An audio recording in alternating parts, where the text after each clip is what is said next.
Tahu nggak sahabat kenal, kapal pinisi adalah salah satu bukti kedikdayaan kita di lautan. Kapal pinisi mengacu pada jenis sistem layar, tiang-tiang, layar, dan konfigurasi tali dari satu jenis kapal Indonesia. Adalah orang Konjo, subetnis Makassar yang sebagian besar penduduknya menetap di Kabupaten Bulukumba, Sulawesi Selatan sebagai pelopornya. Sebelum era modern, kapal pinisi biasanya dipakai sebagai alat transportasi antar pulau, mengangkut barang atau untuk memancing di kepulauan Indonesia khususnya selatan Sulawesi. Sedangkan kapal pinisi saat ini lebih berfungsi sebagai kapal pesiar dengan interior-interior mewahnya. Terdapat cukup banyak penjelasan mengenai alasan dibalik penamaan kapal pinisi. Menurut sebuah tradisi dari Talo, pinisi berasal dari dua kata, yaitu picuru yang berarti contoh yang baik dan binisi yang merujuk pada sejenis ikan kecil, lincah, dan tangguh di permukaan air serta tidak terpengaruh oleh arus dan ombak di lautan.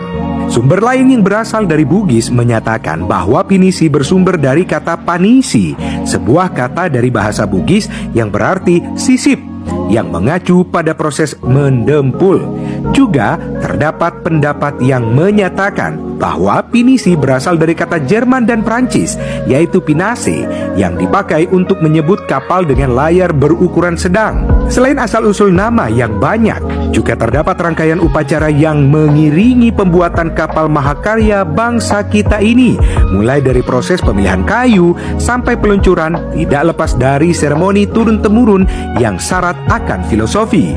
Upacara yang pertama adalah saat mencari kayu untuk bahan dasar pembuatan kayu, dan memasuki pada hari kelima, angka 5 yang dalam bahasa setempat naparilimai dalekna berarti rezeki sudah di tangan.